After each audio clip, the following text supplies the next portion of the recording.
And so just a few words about Sfiras Omer. First of all,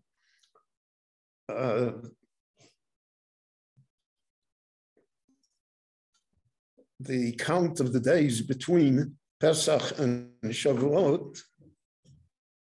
Shavuot is the only holiday that the Torah does not give us a date of the month to celebrate. And there's a difference of opinion. Sam Sofer has a long tshuva about the matter, whether Matan Torah was really on the 6th of Sivan or on the 7th of Sivan. And his conclusion was that Matan Torah was on the 7th of Sivan, based on the Gemara that Hosif Moshe Yom Echad Midato, Moshe added a day. So that was the Shlosha Shemei Agbola, and then 3 days in preparation. So those are 6 days. So Moshe added a day. So he said that Matan Torah was really on the 7th day. And therefore, he says the Chidush LaHalacha that the 2nd day of Shavuos in the exile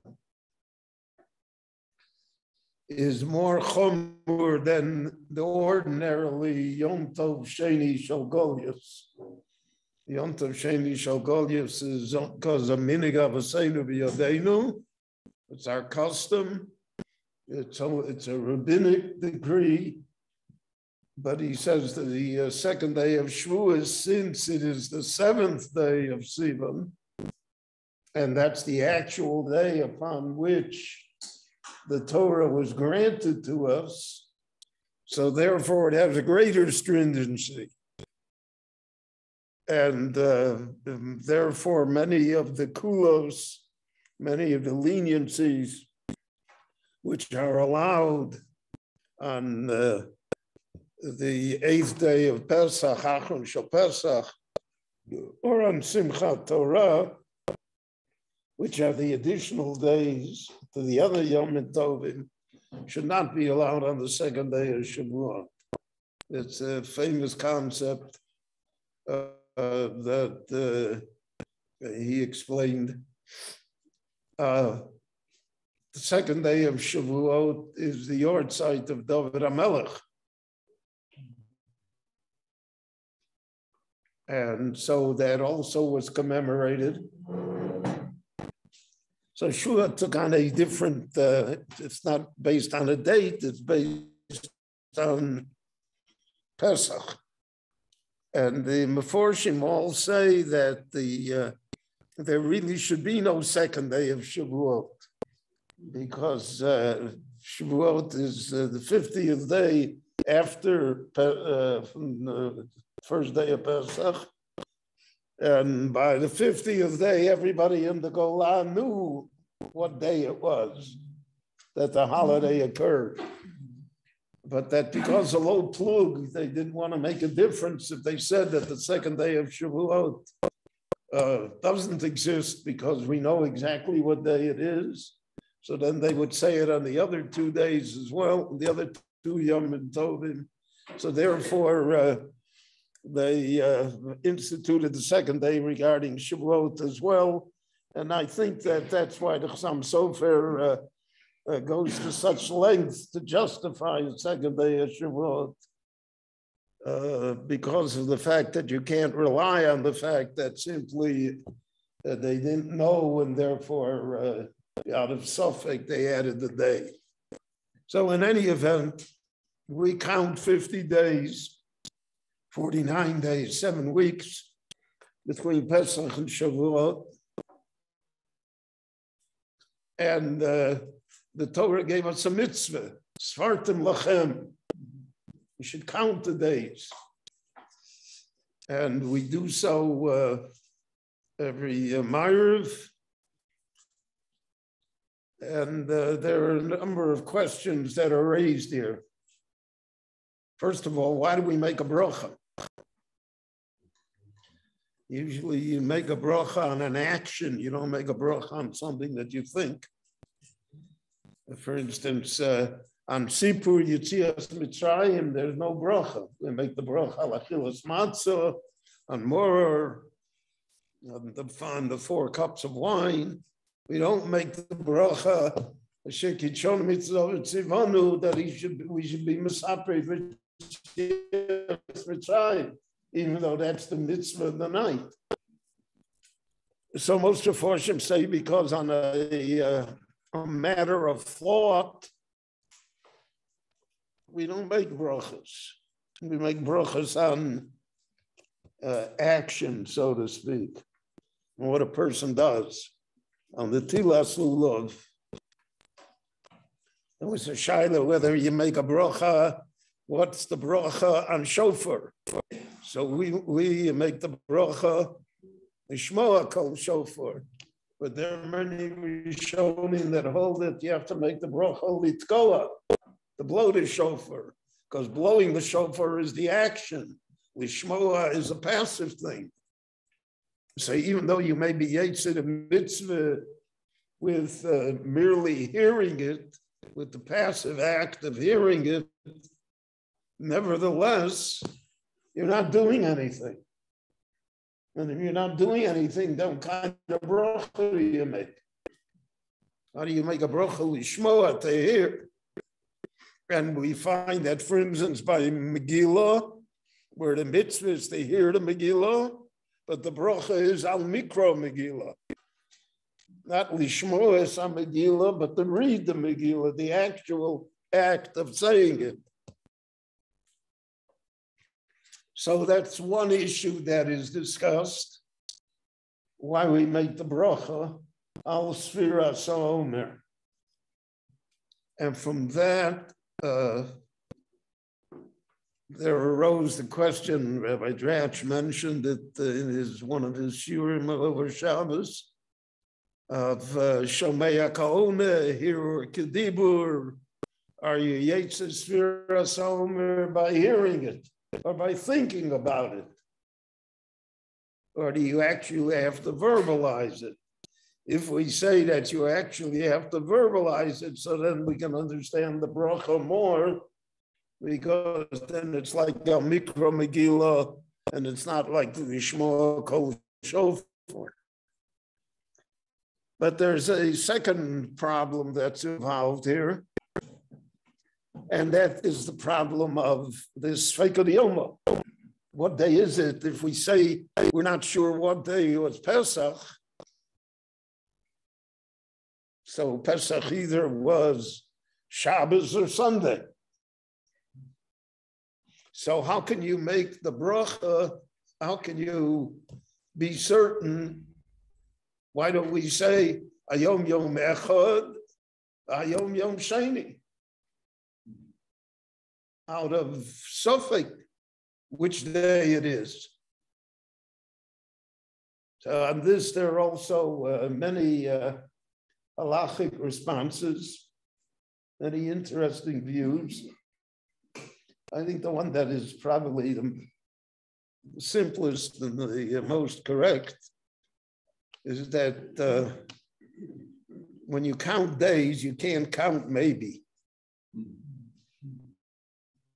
Maybe it's Sunday, maybe it's Monday, maybe it's 6, maybe it's 7. The mitzvah is al sfiras omer. You count the day. What day is it? The day that has 2 days is not a day. And therefore, by the very nature of the mitzvah, it would obviate the necessity of worrying about Sfeika Yoma. So that's why you have this anomaly, this contradiction, is that Sfira, we know, we count the day and that's it. And yet, Sfira leads to Shavuos, and Shavuos we add a day because of Sfeika Yoma. So if it's Sfeika Yoma, why isn't it by Sfira? If it's not Sfeika Yoma, then why is it by Shavuos? And that's a long and detailed halachic discussion amongst all the great scholars of Israel over the generations. Since I am not a candidate here in Shul, I'm not going to go into it.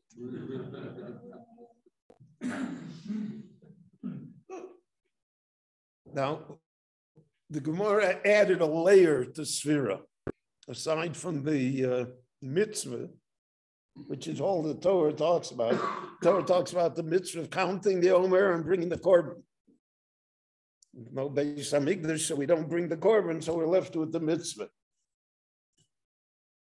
But the Gemara tells us the famous story about Rabbi Akiva's Talmidim, that he had 12,000 pairs of students, and that Shalom Noagu Kovod Zeh B'Zeh, somehow something was missing in the relationship, what happened. And that because of that, during this period of time, the first 33 days of the Sfira, 12,000 people passed away, Talmidei Chachomim, Talmidim of Rabbi Akiva. Again, in the Rishonim, there are different discussions regarding this because the Gemara is pretty cryptic. What does it mean, Shalom Noagu Kovod Zeh B'Zeh? Why should that bring about such a drastic tragedy? And what's involved? The Ravid says that it really was a code message because the Talmidim of Rabbi Akiva were involved in the rebellion of Bar Kokhba against the Romans. And because of the fact that the rebellion was controversial, not all the Klal Yisrael supported it. Not all of the Chachomim supported it. Rabbi Akiva supported it because Rabbi Akiva was of the opinion that Bar Kokhba had messianic potential. He said on him, the Posuk Dorach Kochov Miyakov. And because of that, therefore, that's how the students died. They died in the war. It was a brutal war. We know that from Roman records, that the rebellion was put down very forcibly. And the rest of the ruins of the temple were then destroyed because the city of Jerusalem was renamed Ailo Capitolina, the Latin name, no longer to be called Jerusalem. So in light of that tragedy, this became a period of mourning by tradition. And the period of mourning was marked by the Aveilus of not cutting our hair and of not performing weddings, not getting married during this period of time. It was restricted to the 33 days. That there are different customs, whether it's the first 33 days or the last 33 days. There are various reasons for both opinions. We don't want to have mourning in the period of Chol HaMoed, of Pesach. That's the first 7, 8 days of Sfira. So therefore, you can't really count that. So we have to begin counting from Rosh Chodesh from now. Tomorrow we start to say Tachnun again. So that's the time for the mourning. Others say no. And out of it came Lag BaOmer as a semi-holiday. And there were layers over the years as to customs regarding the day itself. In the 16th century, there in Tzfat, there arose the custom based on the Ari and others that Al Pi Kabbalah, this was the yard site of Reb Shimon ben Yochai. Reb Shimon ben Yochai was the main student of Rabbi Akiva, And he was the one Toroso Noso, the bastion of Torah in that generation for all times. And he also was the one that stood in opposition to the Romans. The Romans attempted to assassinate him a number of times. They were unable to do so. He and his son hid for 13 years the whole Shimon ben Yochai literature. And so tradition arose. We don't find it in earlier times, but in the Middle Ages, the tradition arose that like Bomer was his yahrzeit. Later on, a tradition arose that he's buried in Meron, Mount Meron in the Galil, Lyon. And because of that, therefore, they combined the two traditions, and the yahrzeit by visiting the grave of Shimon ben Yochai in Meron. In our time, that has led, unfortunately, to tragedy. What happened last year.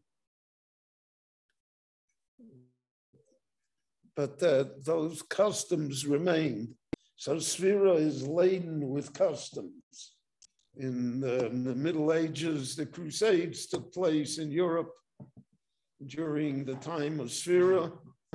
The cities of Spires and Worms and Mainz were destroyed by the Crusaders over Sfira and over Shavuos.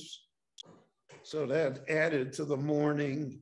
Then it came like in the Jewish psyche that these were not good days, so to speak. And these were days that not many enterprises should be entered into, days of low profile. In our time, in the middle of the Sfira, now we have the commemorative days for the state of Israel. So all of this is part of the mishmash, which is the Jewish world, of conflicting emotions and of conflicting commemorations.